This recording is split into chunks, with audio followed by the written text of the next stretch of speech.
on the old orders list. But before we actually start with the drink, there's something I want to show you, something that I've been doing through the whole of the lockdown, because buying bags of ice is crazy and I can't freeze it fast enough. So I've been getting blocks of ice. I don't know if you guys can see this here. I'm going to use hands because this is my hands and it's my drink.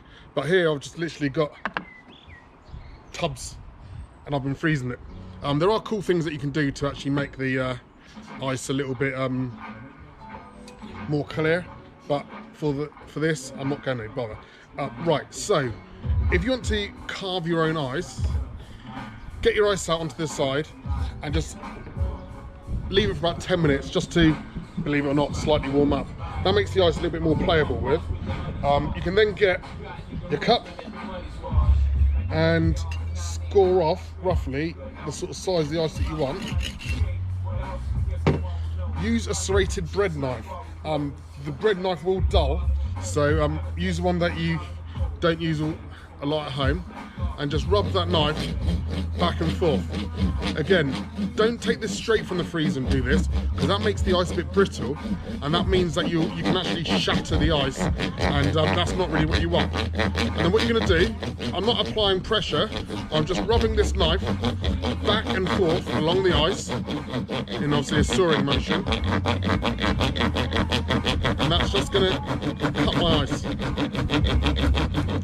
Once I'm about a quarter of the way through the ice, take a mallet and just give that a little tap, and here you go, nicely carved ice. Let's see what size that's going to be in my glass, a bit big for my glass. So what I'm going to do is I'm just going to trim this off.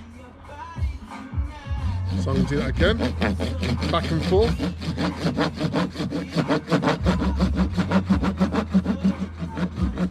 Not giving too much pressure. You do sometimes end up with bits of ice getting into the blades there. Now I've cut through there slightly, just a little. And that's how you can do your own carved ice. And just a little bit still, not too much. Oops.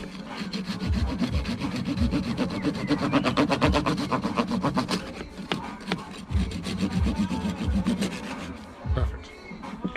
And I'm just going to pop this in my glass, and I'm going to put this under here out in the sun just to chill. The other pieces of ice that you've got here, you can then just chop those up, put these into the cocktail shaker,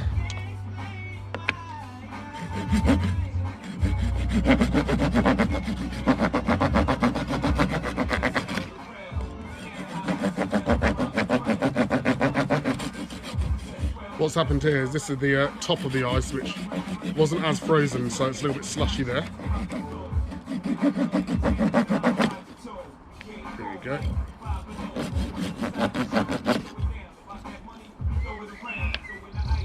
And all these bits of ice are all going to go into my shaker to go into my cocktail. Right, I'm in the garden here, so I'm throw that on there and put this to one side. Right, so with the cocktail, with the cruster, what I'm going to do, because it's a little bit wobbly, I'm going to put this on here. So what I want in my cruster is the juice from a whole lemon,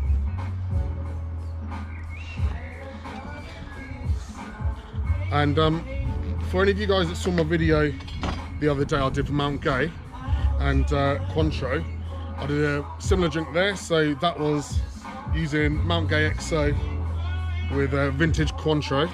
I enjoyed that drink so much that I thought, you know what, I'm going to make this again, but I'm going to do this with bourbon because I have bourbon.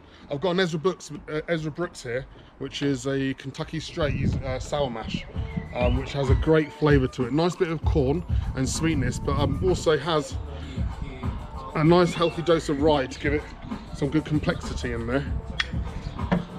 So what I'm going to pop in here is 2 ounces. So this measure is actually 1.5 ounces. So It's an ounce and a half. There's a half an ounce there. For those of you guys that haven't seen my my feeds before, an ounce is 29.5, or let's say 30 mil. So I'll put in 60 mil in there. I'm going to put 1 ounce of my peach liqueur. This isn't peach schnapps, so this isn't to be mistaken for Archers. This is actually a peach liqueur, which peach tree. Again, it just gives a really nice flavour. Americans love their peach, as do I. Got some maraschino here. I once was with Matteo Luxardo, and he said to me that maraschino in any classic cocktail just works. And he challenged me to basically put maraschino in any of my classic cocktails, from Cosmos, mojitos, daiquiris. And I've suddenly realised that maraschino, although I love it in large doses, also just a couple of dashes, I'm putting 4 in here, can just add that little bit of complexity to your drink, which you know is which I really enjoy. So Max, Martin and Frank, thank you for joining in. This is only an impromptu video, but yeah, I really appreciate you guys jumping in with me today. So got some Angostura, and I've just remembered that I actually decant my Angostura into a bitters bottle, so there is nothing in that one. Not a problem, we'll carry on moving without it. I do keep my orange bitters in here though. Hey Shannon. 2 dashes in there. And then I'm going to just, whoops, strain that out. Just make sure there's no excess water. Pour that in here. And give this a good shake.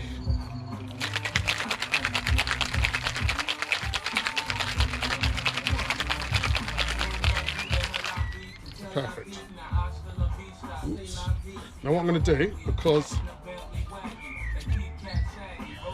I'm going to pour this straight in.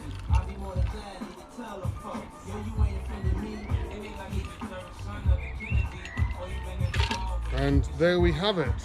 So let me just, oh, that's it.